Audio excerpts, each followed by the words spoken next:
আসসালামু আলাইকুম প্রিয় শিক্ষার্থীবৃন্দ, আমি তাহমিনা বেগম, সহকারী অধ্যাপক, ব্যবস্থাপনা বিভাগ, হাজারা ডিগ্রি কলেজ। অনেকদিন তোমাদের সাথে শিক্ষা কার্যক্রমের সাথে দেখা হচ্ছে না। আজকে সেই শিক্ষার কাজ নিয়ে তোমাদের সামনে উপস্থিত হয়েছি। কেমন আছো তোমরা? আশা করছি ভালো আছো, আমিও ভালো আছি। আজকে আমার ক্লাস ব্যবস্থাপনা সাবজেক্টটি, যেটি ব্যবসা সংগঠনের দ্বিতীয় পত্র। তোমরা প্রথম পত্র ফার্স্ট ইয়ারের পুরো সিলেবাস শেষ করেছ। এখন আমরা সামনের সময়গুলোতে দ্বিতীয় পত্র নিয়ে পড়াশোনা করব। তো আজকে প্রথম অধ্যায়, সূচনা অধ্যায়ের ব্যবস্থাপনার ধারণা নিয়ে আমি ক্লাস নেব তোমাদের। যদি ধারণাটা আমরা ভালো করে বুঝে ফেলতে পারি, তাহলে আমাদের এর পরের কথাগুলো বুঝতে অনেক সহজ হবে। ব্যবস্থাপনার একটা ইংরেজি প্রতিশব্দ আছে, যেটাকে আমরা বলি ম্যানেজমেন্ট। এই শব্দটি এসছে ল্যাটিন শব্দ ম্যানেজিয়ার হতে। এই ম্যানেজিয়ার শব্দের অর্থ হলো অশ্ব বা ঘোড়াকে ট্রেন্ড আপ করা, প্রশিক্ষিত করা। তো ঘোড়াকে কেন প্রশিক্ষিত করতে হচ্ছে? মানুষের লক্ষ্য অনুযায়ী ঘোড়ার দ্বারা ঘোড়াকে ব্যবহার করে সেই লক্ষ্য পূরণ করতে হবে। এই প্রচেষ্টা মাথায় নিয়ে তাকে প্রশিক্ষণের প্রয়োজন হয়েছিল।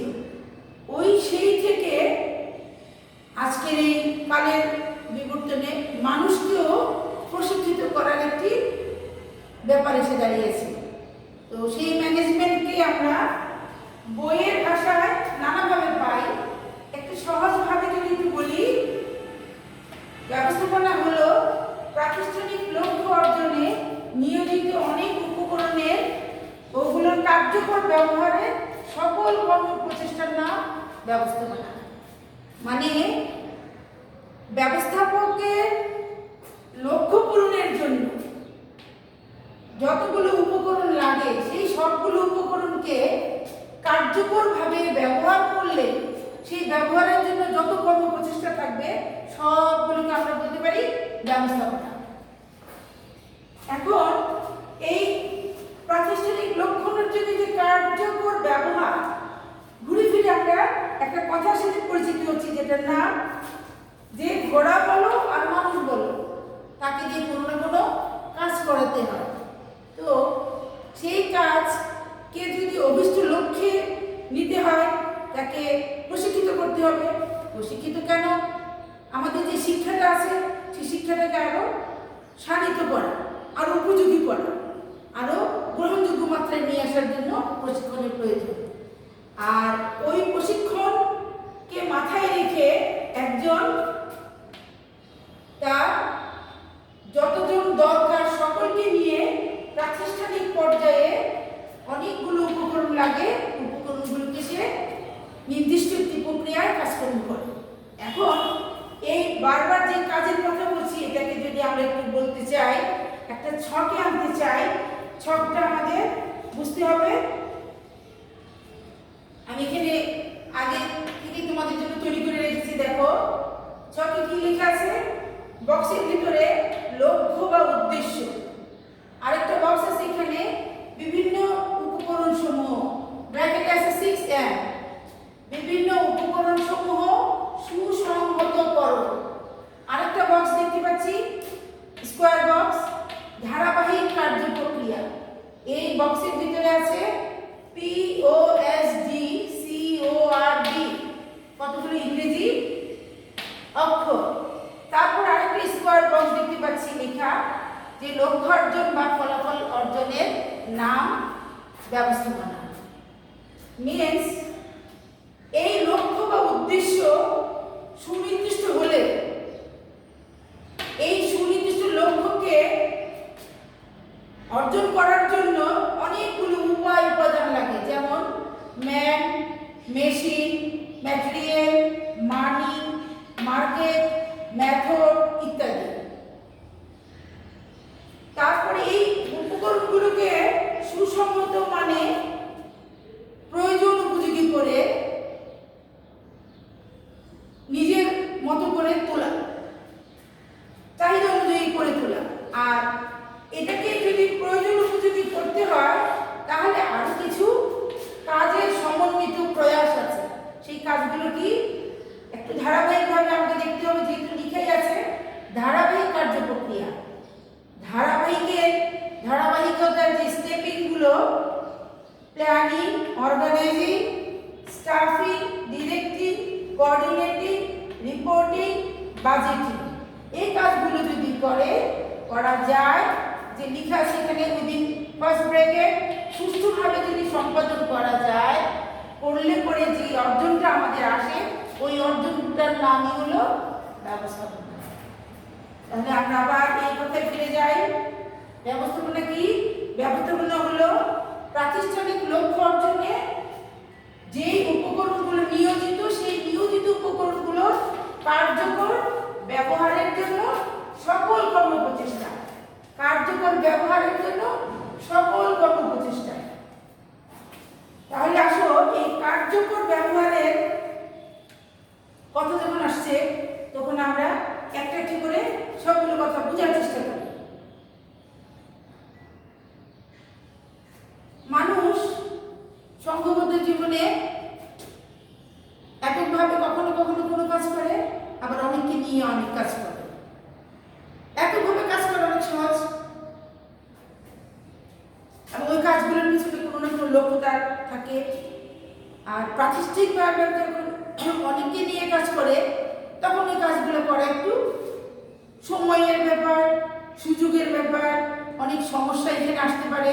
তখন তাকে কাজগুলো মাথায় নিয়ে মৌলিক উদ্দেশ্যকে সামনে রেখে সে তখন সমন্বিতভাবে কাজগুলো করে।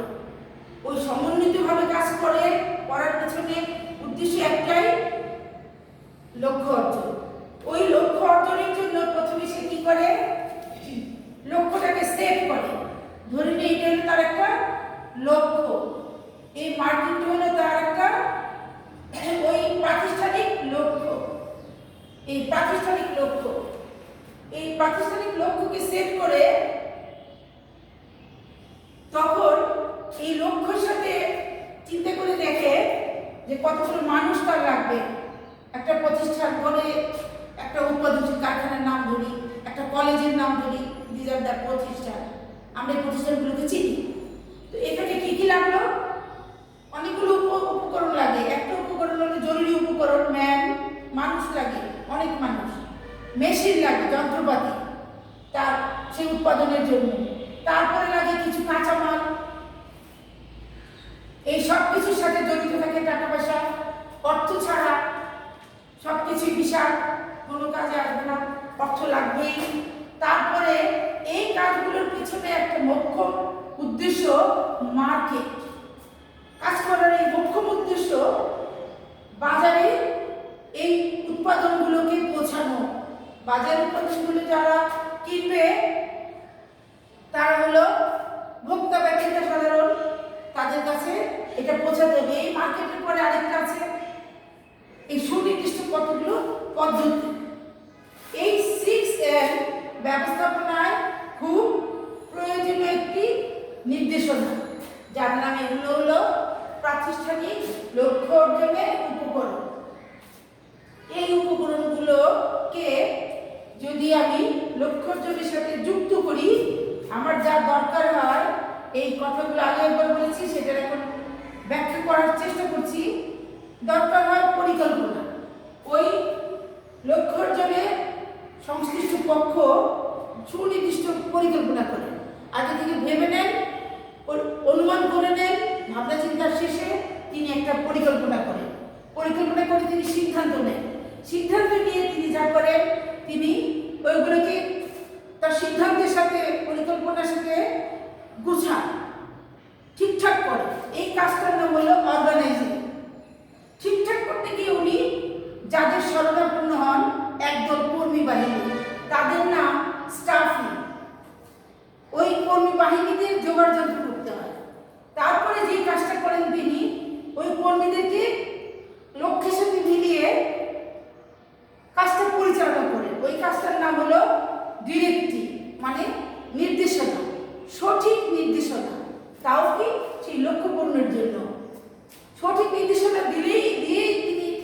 না, তিনি এইগুলোকে আবার কি করেন, সমন্বয় সাধন করেন। সমন্বয় যদি সাধন না করেন তাহলে দেখা যাবে যে সমস্ত কাজ সমন্বয় শেষে লক্ষ্য থেকে কিছু বিচ্যুতি হয়েও যেতে পারে। তাই কাজের সাথে সংগতি রাখার জন্য এই কোঅর্ডিনেশন বা সমন্বয় সাধন কাজটি অতি গুরুত্বপূর্ণ, যা সংঘবদ্ধভাবে সম্পাদন করা হয়। তারপরে এই সমন্বয় সাধনের জন্য যেটা দরকার হয়, যোগাযোগ ব্যবস্থা। যোগাযোগ প্রাণ এনে দেয় সমস্ত কাজে। এই যোগাযোগ সম্পূর্ণ শেষ হয়ে গেলে লক্ষ্য অর্জনের সর্বশেষ কাজের ধাপটা হলো নিয়ন্ত্রণ। পরিকল্পনা দিয়ে শুরু কাজ, নিয়ন্ত্রণ দিয়ে শেষ। এটাও অনেক গুরুত্বপূর্ণ একটা কাজ, যে কাজটা করতেই হয়, না করলে আদতে আমার যে লক্ষ্য অর্জন সেটা ব্যাহত হওয়ার সমূহ সম্ভাবনা থাকে। তাহলে আমরা দেখতে পেলাম এখানে অনেকগুলো কাজের নাম। এগুলো হলো বিভিন্ন প্রকার কাজের নাম, যেগুলো ব্যবস্থাপনায় সংশ্লিষ্ট লক্ষ্য অর্জনে। তাই এখানে একটা লেখা আছে ফার্স্ট ব্র্যাকেটে, এই কাজগুলো সুষ্ঠুভাবে সম্পাদন করলে কি হয়, লক্ষ্য অর্জন হয় বা ফলাফল অর্জন হয়, যাকে আমরা বলতে পারি দিস ইজ ম্যানেজমেন্ট। তাহলে ম্যানেজমেন্ট কি? আমরা দেখতে পেলাম ম্যানেজমেন্ট হলো লক্ষ্য অর্জনের জন্য একদল মানুষকে সাথে নিয়ে মৌলিক উদ্দেশ্যের পিছনে অপরাপর উপকরণগুলোকে নিয়ে ছুটে চলা কতগুলো কাজের সমষ্টি। এবং কাজগুলো কি কাজ? সঠিকভাবে বা সুষ্ঠুভাবে করার কাজ। কাজ করলেই হবে না, হয়ে যাবে এটা অকাজ, নাকি হয়ে যাবে বাজে কাজ, অপ্রয়োজন। আমাদের দরকার লক্ষ্য অর্জন। সুতরাং আমরা এই মুহূর্তে একটা কথা সিদ্ধান্তে উপনীত হলাম, সহজভাবে যদি বুঝতে চাই, ব্যবস্থাপনায় আরেকটা নাম দিতে পারি, যে ডাক নামটা হলো সুষ্ঠু কর্ম সম্পাদন প্রক্রিয়া। ব্যবস্থাপনার একটা নিকনেম আছে, সুষ্ঠু কর্ম সম্পাদন প্রক্রিয়া। একটু ভাবগম্ভীরভাবে আরো যদি বলি তাহলে বলা যায় to do things rightly or correctly. যা করব ঠিকভাবে করব, নতুবা করব না। যদি ঠিকভাবে বা নির্ভুলভাবে সঠিকভাবে যদি না করি, ওই কাজের কোনো গুরুত্ব নাই। কেউ কেউ বলে ম্যানেজমেন্ট মিনস প্রবলেম সলভিং, যেখানে সমস্যা থাকবে ওই সমস্যার সমাধান নিরসনই ব্যবস্থাপনা। সুতরাং মৌলিক শব্দগত ধারণা, শব্দগত প্রশিক্ষিত ব্যাপারের পাশাপাশি কর্মগত বা কাজগত যে বিষয়টি সংশ্লিষ্ট ব্যবস্থাপনার সাথে, এই ব্যাপারটা আমরা বুঝলাম যে ব্যবস্থাপনা হলো একগুচ্ছ কাজের সুষ্ঠু ধারাবাহিক সমন্বিত প্রচেষ্টা, যেটা আমাদের বাস্তবতার সাথে অনেক মিল খুঁজে পাই। আমরা এখন একটা উদাহরণ দেব।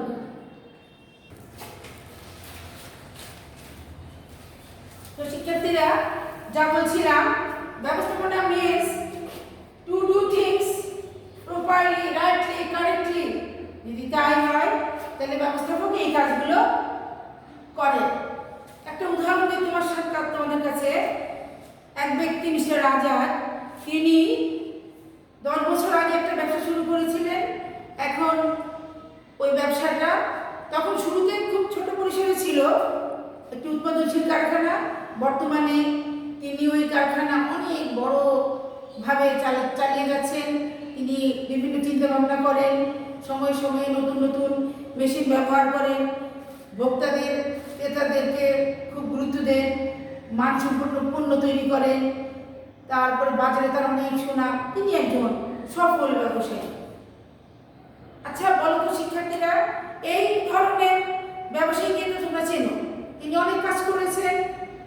কেন? ব্যবসায়ী লাভবান হওয়ার জন্য। তিনি লাভবান হয়েছেন কিভাবে হয়েছে? তিনি পরিকল্পনা করেছেন কিভাবে পণ্য মানসম্পন্ন করা যায়, তিনি মেশিন প্রয়োগ করেছেন, তিনি ভোক্তাদের সন্তুষ্টির বিষয়টি বিবেচনা করেছেন, তিনি কর্মীদেরকে সাথে নিয়ে পণ্য কারখানায় তৈরি করেছেন, তিনি সময় মতো বাজারে উপস্থাপন করেছেন, ক্রেতারা তা কিনে সন্তুষ্ট এবং তিনি লাভবান হয়েছেন। এখন এটা হলো মানুষের সংঘবদ্ধ একটা কর্মপ্রচেষ্টা। এটা এমনও হতে পারতো, আরেকটা উদাহরণ দিয়ে দেখো, ওই ব্যক্তিটি একটি মানুষ, মিস্টার আজাদ, আমি একটি মানুষ, একজন শিক্ষক, তুমি একজন মানুষ, একজন শিক্ষার্থী। আমরা সবাই লক্ষ্য পূরণের জন্য এককভাবে অনেক কাজ করি, সংঘবদ্ধভাবে অনেক কাজ করি। মূল কথা হলো আমরা লক্ষ্য পূরণে সদা সবসময় কাজে ব্যস্ত থাকি। সেই কাজগুলো এই ধারাবাহিক প্রক্রিয়ায় যদি হতে থাকে তাহলে আমার যে ফলাফল আসবে তা আমার কাঙ্ক্ষিত লক্ষ্য সাথে মিল পাওয়া যাবে, নতুবা এই কাজগুলো হয়ে যাবে সেই অকাজ, যেটা একজন ব্যবস্থাপক করে না। ব্যবস্থাপনে একটা কথা থাকে যে ওই যে মিস্টার আজাদ, তিনি যখন অনেককে নিয়ে কাজ করেছেন, ব্যবস্থাপনার একটা কথা আমরা পাই, ম্যানেজ ম্যান ট্যাক্টফুলি। মানে মানুষকে ম্যানেজ করা একটু চালাকি করে, কৌশল করে, মানুষকে পরিচালনা করা কৌশলভাবে যখন করে সেটাই ব্যবস্থাপনা। ওই যে মিস্টার আজাদ, তিনি যে লাভবান হয়েছেন, একা কিন্তু উৎপাদনশীল কারখানা চালান না, তিনি অনেককে নিয়ে চালিয়েছেন। তিনি যখন অনেককে নিয়ে চালিয়েছেন তার লক্ষ্য পূরণের কর্মপ্রচেষ্টায় তিনি বড় একটা কাজ করেছিলেন, যেটার নাম মানুষকে ম্যানেজ করেছিলেন। তো মানুষকে ম্যানেজ করতে অনেক ধরনেরই ট্যাকটিক্স আছে। তার একটা মুখ্য ট্যাকটিক্সের নাম মোটিভেশন। বাংলায় এটাকে বলে প্রেরণা। এখানে একটা সূত্র আছে, কাজের সময় আমরা পাই ট্রিপল এম, যেটা এই পোস্ট কর্মের মধ্যে এমটা নাই, সার্বিকভাবে পাওয়া যায় এমকে, কিন্তু স্পেসিফিকলি নাই। কেন নাই? এগুলো দিনে দিনে গবেষণায় এই এমটাকে গুরুত্ব দিয়েছে। এটা কি ব্যাপারটা হলো, তুমি আমি আমরা ওই মিস্টার আজাদ এককভাবে যখন কাজ করে তখন কিন্তু মোটিভেশনের বিষয়টা তেমন প্রয়োজন পড়ছে না। প্রয়োজন পড়ছে যখন তিনি একদল কর্মীবৃন্দকে নিয়ে একটি মৌলিক উদ্দেশ্যের পিছনে কাজ করে যাচ্ছে, সকলের একটি লক্ষ্য। তাহলে সকল একটি ইন্ডিভিজুয়াল, সকলকে যদি সক্রিয়ভাবে কাজ করে একটি লক্ষ্যে পৌঁছাতে হয়, তাহলে মানুষের মধ্যে যেই মানবিকতার দিকটা আছে, সেই মানবিকতার দিকটাকে যদি তুমি মোটিভেটেড ওয়েতে, প্রেরণা করে, প্রণোদনা দিয়ে আউটকাম বেশি ভালো আনতে পারবে, যেটা অন্য উপায়ে আসবে না। একটা সুইচ দিলে একটা যন্ত্র মেশিন অন হয়, কাজ করতে থাকে, কিন্তু একটা মানুষ কাজ করতে গেলে সুইচের মধ্যে মুছে টিপ দিলে কাজ করবে না। সে তার ভিতরে একটা সুইচ থাকতে হবে, প্রেরণা। সেই প্রেরণায় উজ্জীবিত হলেই সে কাজটা করবে। আর কাঙ্ক্ষিত লক্ষ্যে পৌঁছতে হলে এতগুলো মানুষের সেই উজ্জীবন ব্যাপারটাকে করতে হলে একটা প্র্যাকটিসের দরকার হয়, সেই প্র্যাকটিসটার নাম মোটিভেশন। সো এই কথাটা তোমরা এখানে যুক্ত করে রাখতে পারো যে মোটিভেশনটা দরকার হয় এই ডিরেক্টিং এর পরেই, মোটিভেশনটার দরকার, এই এমটার দরকার এখানে। যখন সার্বিকভাবে কার্য সম্পাদন করবে সামগ্রিক লক্ষ্যে পৌঁছানোর জন্য, তখন এই মোটিভেশনটার কথা মাথায় রাখতে হবে। তো ম্যানকে টেকফুলি করা যায়, নিজেকে কিভাবে করা যায়, নিজেকেও একটা টেকফুলি করা যায়, সেটা হলো নিজেই মোটিভেটেড হওয়া। একদল মানুষ আছে যারা সবসময় কর্মবিমুখ, তাকে নিয়ে ম্যানেজমেন্ট হবে না।